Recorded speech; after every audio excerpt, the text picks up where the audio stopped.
Hello दोस्तों, welcome to my channel Shaheen TV.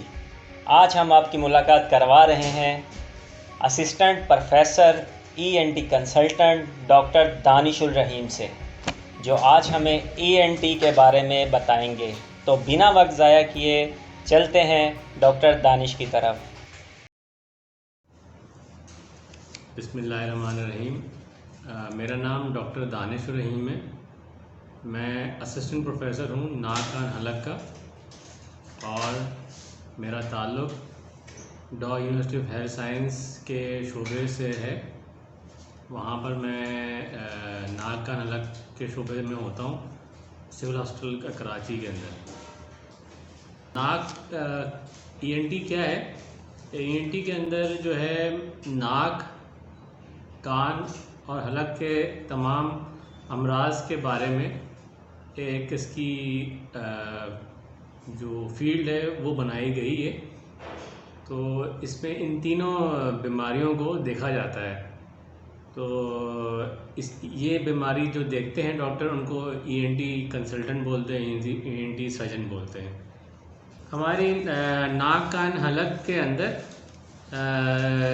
हम लोग टॉन्सिल्स यानी कि गले आ जाना, जैसे छोटे बच्चे होते हैं उनके अंदर, उसका ऑपरेशन करते हैं। नाक की हड्डी बढ़ जाना, जिसको डीएनएस बोलते हैं, में हम सेप्टोप्लास्टी करते हैं, उसको सही करके नाक की हड्डी सही की जाती है ताकि सांस बहाल हो जाए मरीज़ की। नाक के अंदर गुदूद हो जाना, जिसको नेज़ल पॉलिप बोलते हैं, उसके लिए अब जदीद तरीके से कैमरे के ज़रिए से ऑपरेशन किया जाता है, जिसको फैस बोला जाता है। और एक थायराइड की बड़ी आम बीमारी है जो कि लेडीज़ में अक्सर पाई जाती है। तो ये भी हमारे शोबे में इसकी सर्जरी की जाती है। इसके अलावा मुंह का कैंसर, कान से पीप आना, ये भी तमाम जो हैं ऑपरेशंस किए जाते हैं। हमारी फील्ड के अंदर जो सबसे बड़े ऑपरेशंस हैं, उसमें आम तौर पर जो किए जाते हैं वो है मुंह का कैंसर, जिसकी सर्जरी में लगभग तकरीबन 8 से 9 घंटे की सर्जरी होती है। और अगर उसके अंदर प्लास्टिक सर्जरी भी की जाए तो उसका दौरानिया तकरीबन 12 से 15 घंटे हो जाता है। तो ये एक ईएनटी की आम सर्जरी है जो कि बहुत बड़ी शुमार की जाती है। इसके अलावा एक और सर्जरी भी है जो कि बड़ी है। बड़ी से मुराद ये कि वो समझें कि वो महंगी सर्जरी में उसका शुमार होता है, जिसमें जिसको बोलते हैं कॉक्लियर इम्प्लांट, यानी कि कान के अंदर आला लगाना। ये सर्जरी जो है छोटे बच्चों में जिनको पैदाइशी जो कि बहरे होते हैं, उनमें मशीन एक फ़िट की जाती है जिसको कॉक्लियर कहा जाता है। वो कॉक्लिया जो होता है वो अमूमन बाहर से मंगवाया जाता है और उसकी पाकिस्तानी रुपए में कीमत जो है तकरीबन 25 लाख बताई जाती है। तो इसी वजह से ये ऑपरेशन काफ़ी महंगा होता है और बड़े ऑपरेशन में शुमार किया जाता है।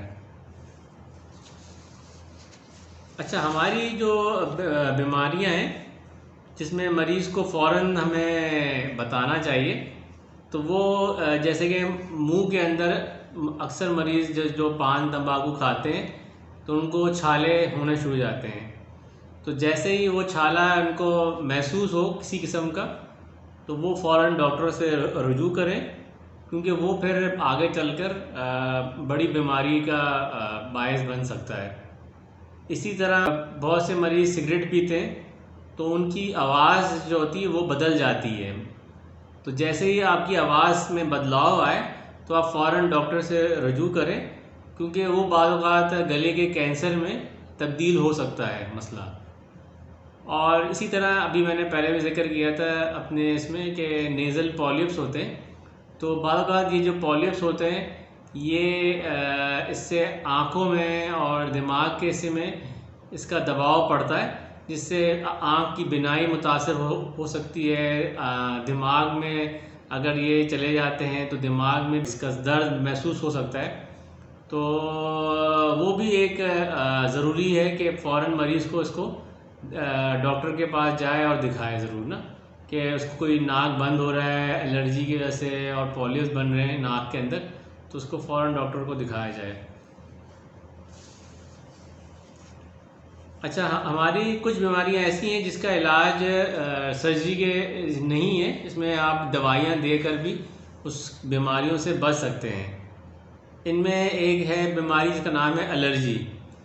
एलर्जी हमारे तकरीबन 99% लोग जो कराची में हैं वो ज़्यादातर एलर्जिक हैं। उसकी वजह ये है कि यहाँ का जो माहौल है वो उसमें नमी बहुत है समंदर की वजह से, तो जिसकी वजह से नाक के अंदर जो है वो एक तरह से नमी हर वक्त रहती है, और उस नमी की वजह से जो है छींके, नज़ला, खांसी, ज़ुकाम ये सब अनासर ज़्यादा बढ़ते हैं। तो एलर्जी का जो इलाज है वो ये है कि आपको ज़्यादातर जैसे कि अगर आपके घर में अगर कोई सफाई वफाई कर रहा हो, धूल मिट्टी वगैरह नाक में जा रही है, ठीक है, तो उससे आप अपने आप को बचाएं।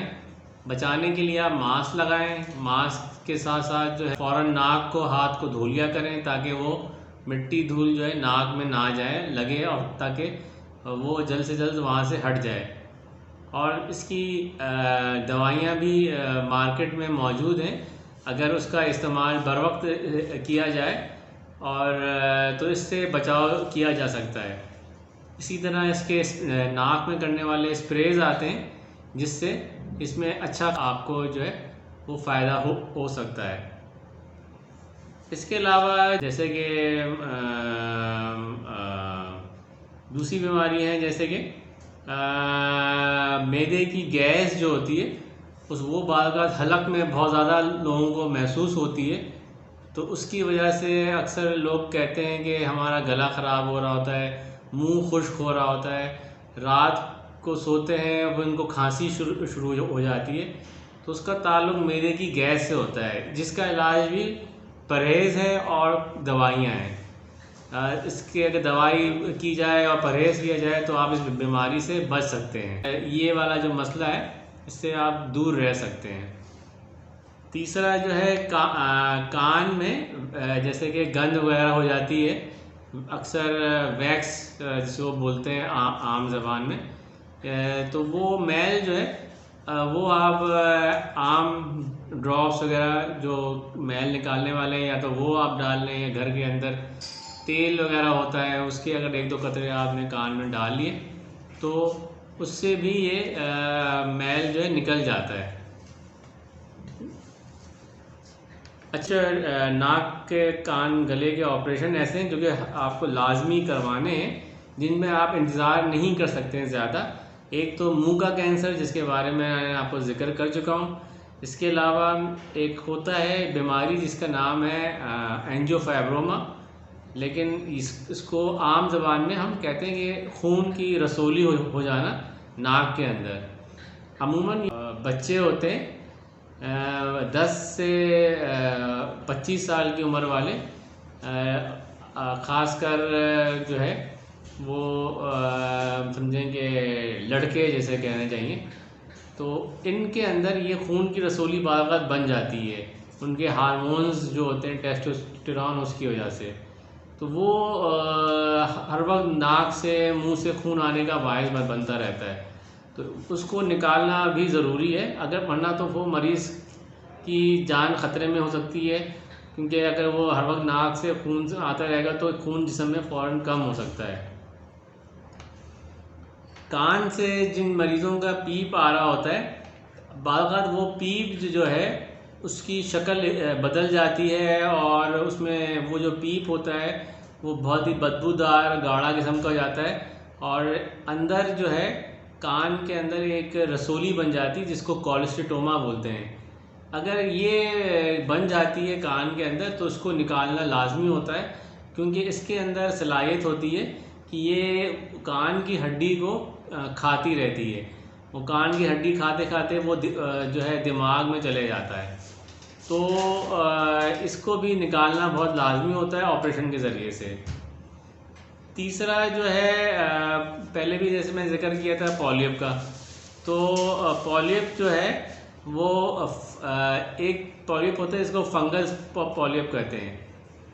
फंगस वाला पॉलिप जो होता है उसको निकालना ज़रूरी होता है, क्योंकि फंगस जो होता है उसके अंदर सलाहियत होती है कि वो आँख के अंदर जा सकता है, दिमाग में घुस सकता है। तो अगर वो इन जगहों पर चले जाए तो फिर आपकी बिनाई मुतासर हो सकती है, दिमागी मसला आ सकता है और फिर आप बड़े कॉम्प्लिकेशन का शिकार हो सकते हैं। पांचवा जो मसला है वो है थायराइड का। थायराइड जो है अमूमन तो ये देखने में आम सी बीमारी लगती है, मगर इसमें बाज़ जो होता है वो कैंसर के असरात शामिल हो जाते हैं। तो जब उसके अंदर कैंसर के असरात शामिल हो जाते हैं तो वो फिर इसको निकालना लाजमी हो जाता है। तो अगर किसी भी शख्स को थायराइड गले के ऊपर ज़ाहिर हो रहा है तो उसको ज़रूर डॉक्टर से चेकअप कराए, टेस्ट कराए सारे, ताकि उसका ये जो मसला है अगर फ़ौरन इसका हल करना है तो वो फ़ौरन ही उसका इलाज करवा ले।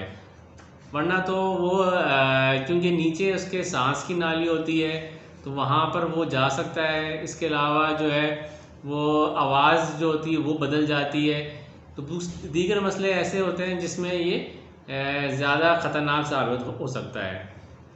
हमारी बीमारियों से बचना कैसे है, उसमें ये है कि ज़ाहिर सी बात है, जैसे कि मुंह का जो कैंसर होता है वो अमूमन तंबाकू खाने से, या जैसे हमारी जो नाक कान हलक की जो बीमारियां होती हैं उनसे बचने के लिए मैं ये कह सकता हूँ कि जैसे मुंह का जो कैंसर है वह अमूमन पान तंबाकू छालिया खाने से होता है। तो अगर आप इन चीज़ों का परहेज़ करेंगे तो यकीनन ये बीमारियाँ आपके करीब नहीं आएंगी।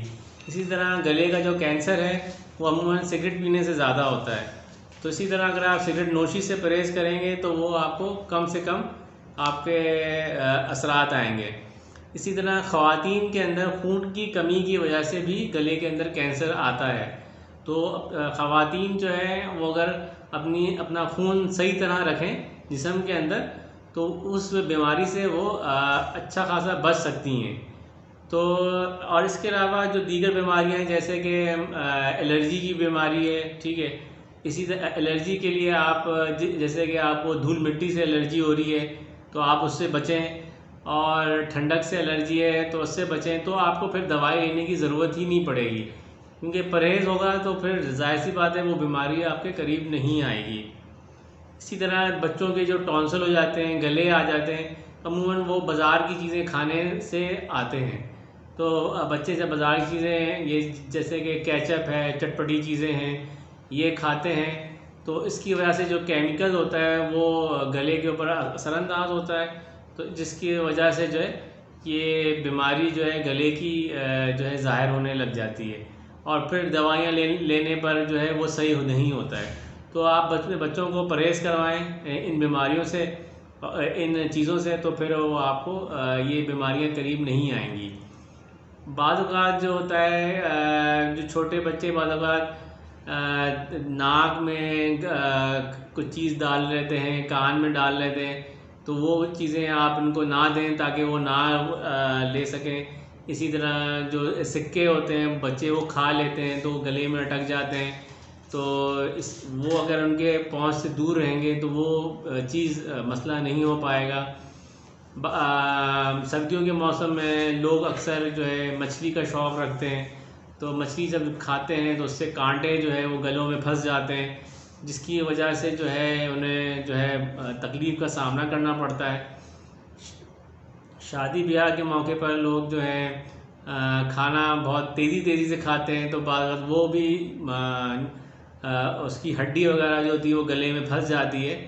अमूमन ये जो हमारे बुज़ुर्ग हज़रात हैं जिनके दांत नहीं होते हैं तो वो लोग जो है गोश्त वगैरह नहीं चबाते हैं, उसको बगैर चबाए निकलने की कोशिश करते हैं, तो जिसकी वजह से वो जो निवाला होता है वो गले के अंदर फंस जाता है। और अगर वो इन चीज़ों की एहतियात करेंगे तो यकीनन वो फिर इन बीमारियों से भी दूर रहेंगे। शुक्रिया।